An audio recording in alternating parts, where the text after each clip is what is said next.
Hello stars, how are you doing? I'm Radha and this month we are going to be looking at ants, okay? We are looking at their behaviour.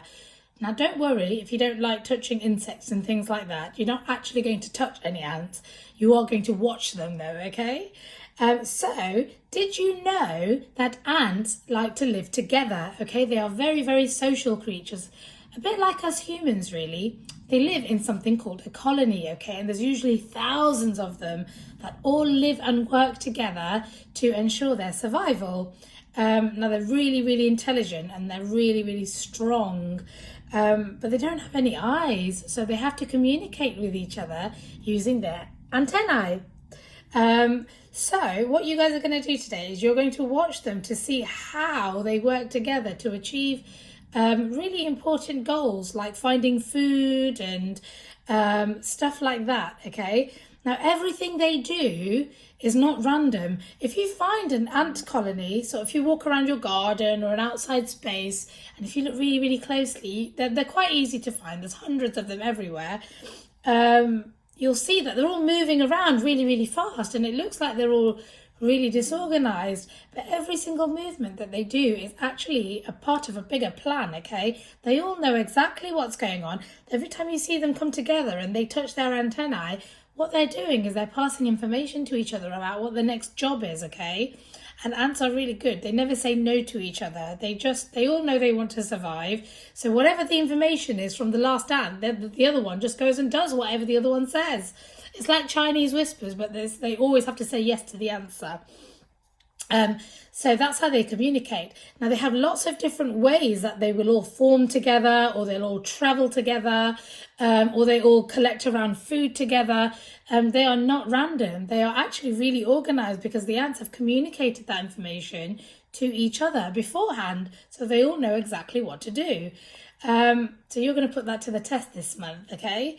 What you are going to do is you're going to need some honey, a bit like this, or if you don't eat honey or if you don't have any honey, maybe a little bit of sugar water. So you'll need to mix together a tiny little bit of water with like a teaspoonful with some sugar, okay? And you're going to use that as bait.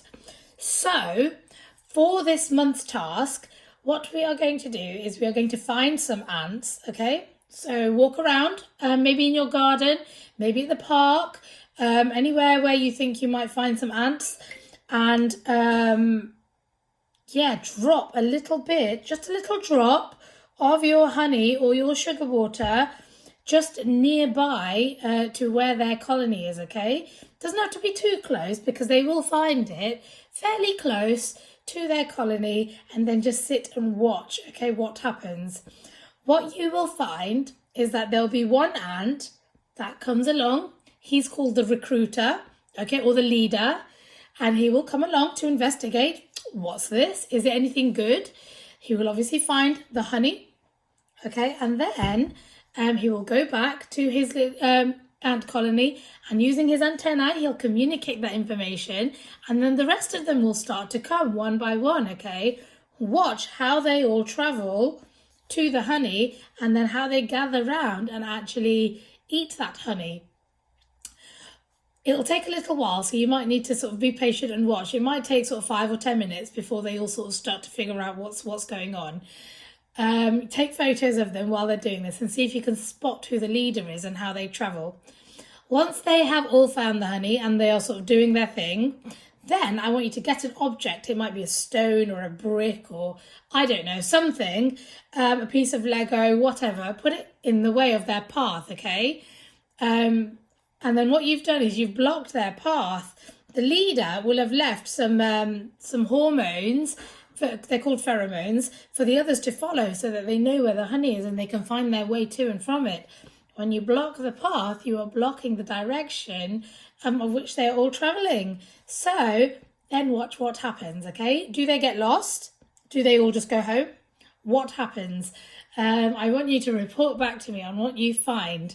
So yes, that's what we are doing this month. We are going to watch ant behaviours and we're going to see how they live and how their organisation patterns work. Good luck and let me know how you get on. Bye.